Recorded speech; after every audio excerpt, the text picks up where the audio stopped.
नमस्कार. माझ्या या यूट्यूब चॅनलमध्ये तुमचं स्वागत आहे. तर महाशिवरात्रीला कोणते नियम पाळावे ते आज आपण पाहणार आहोत.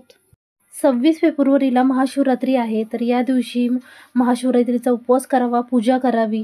आपण वर्षभरात जितके काही सोमवार करतो तेवढे महादेवांचे व्रत वैकल्य वर्षभरात करतो ते सगळ्याचे पुण्य एका महाशिवरात्रीत असते. 26 फेब्रुवारीला महाशिवरात्रीचे व्रत करणाऱ्यांनी गुरुवारी 27 फेब्रुवारीला उपवास सोडावा. महाशिवरात्रीचा उपवास सोडण्याची वेळ सकाळी 6:48 ते 8:54 पर्यंत आहे. या काळात तुम्ही उपवास सोडून उपवास पूर्ण करू शकता. महाशिवरात्रीचे व्रत लहान मुले, स्त्रिया, पुरुष घरातील सगळ्यांनीच केले पाहिजे. ज्यांना जमेल त्यांनी करावे, ज्यांना नाही जमत त्यांनी नाही केले तरी चालेल, पण पूजापाठ नक्की करावा. महाशिवरात्रीच्या उपवासाच्या दिवशी सकाळी लवकर उठून पाण्यात काळे तीळ टाकून अंघोळ करावी. गंगाजल असेल तर गंगाजल टाकूनही तुम्ही अंघोळ करू शकता.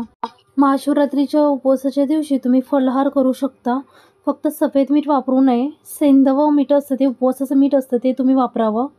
महाशिवरात्रीच्या दिवशी घरामध्ये मांसाहार, तामसिक पदार्थ बनवू नये. महाशिवरात्रीच्या दिवशी घरामध्ये पावित्र्य ठेवावे. उपवासाच्या दिवशी दिवसभर भगवान शिवांची आराधना करावी. त्यांचे जप म्हणावे. ओम नमः शिवाय हा मंत्राचा जप करावा. महामृत्युंजय मंत्राचाही तुम्ही जप करू शकता. आयुष्यातील दुःख संकटे दूर होतात. महाशिवरात्रीच्या उपवासाच्या दिवशी दिवसा झोपू नये. शास्त्रानुसार दिवसा झोपल्याने आपल्या व्रताचे पूर्ण फळ मिळत नाही, पण ज्यांना काही शारीरिक त्रास असेल ते झोपू शकतात. महाशिवरात्रीचे व्रत काही जण निर्जल म्हणजेच काही न खाता पिता केवळ पाण्यावर, काही जण फलाहार तर काही जण फराळ करून करतात. आपली इच्छाशक्तीनुसार आपण हा उपवास क्षमतेनुसार आपण करावा. उपवासाच्या दिवशी ब्रह्मचर्याचं पालन करावं. शरीर आणि मनाची शुद्धता राखून ठेवावी म्हणून स्त्री पुरुष दोघांनीही ब्रह्मचर्याचे पालन करावे. उपवासाच्या दिवशी कोणाशी भांडण तंटा करू नये, निंदा करू नये, खोटे बोलू नये, दुसऱ्याचे मन दुखवू नये. आपले आचरण केवळ सात्विक ठेवावे. शिवपुराणात महाशिवरात्रीच्या दिवशी रात्री जागरण करणे अतिशय महत्त्वाचे सांगितले आहे. काही ठिकाणी रात्री जागरण करून भगवान शिवांची पूजा, मंत्र जप केले जातात. यामुळे व्रताचे फळ दुप्पट मिळते अशी मान्यता आहे. ते केवळ आपल्या श्रद्धेवर अवलंबून असते. उपवासाच्या दुसऱ्या दिवशी सकाळी व्रत सोडावे. त्यासाठी सात्विक अन्न पदार्थ खावे. ज्या स्त्रियांना मासिक पाळी आली असेल त्यांनी व्रत करावे. केवळ पूजा करू नये. मनापासून श्रद्धेने व्रत केल्यास पूजा न करता देखील व्रताचे फळ मिळते. महाशिवरात्रीच्या उपवासाला काही ठिकाणी भगर खाल्ली जाते. काही अशी मान्यता आहे की सोमवारच्या उपवासाला भगर खाऊ नये. आमच्याकडे देखील सोमवारी आणि महाशिवरात्रीच्या उपवासाला भगर खाल्ली जात नाही. तुम्ही देखील महाशिवरात्रीला भगर खाऊ नका, परंतु तुमच्याकडे खात असाल तर तुम्ही खाऊ शकता. शक्यतो सोमवारी किंवा महाशिवरात्रीला स्त्रियांनी केसे धुवू नये. धुवायचे असेल तर अर्ध्याच दिवशी धुवावे. यश, समृद्धी, शांती आणि आनंद मिळवण्यासाठी भगवान शिवांना बेलपत्र, धतुऱ्याचे फळ, कच्चे तांदूळ, दूध, दही, चंदन, तूप, पाणी, ऊसाचा रस अर्पण करावा. दुधापासून बनवलेली मिठाई, बर्फी, पेढा आणि खीर यासारखे पदार्थ भगवान शिवांना अर्पण केले जातात. तसेच पार्वती मात्यांना शृंगाराच्या साहित्य अर्पण केले जाते. महाशिवरात्रीच्या व्रताची पूजा 4ही प्रहारात करणे अत्यंत शुभ मानले जाते. पूजेच्या प्रत्येक वेळी ओम नमः शिवायचा मंत्राचा जप करावा. याशिवाय शक्य असल्यास उपवासाच्या काळात रुद्राभिषेकही करावा.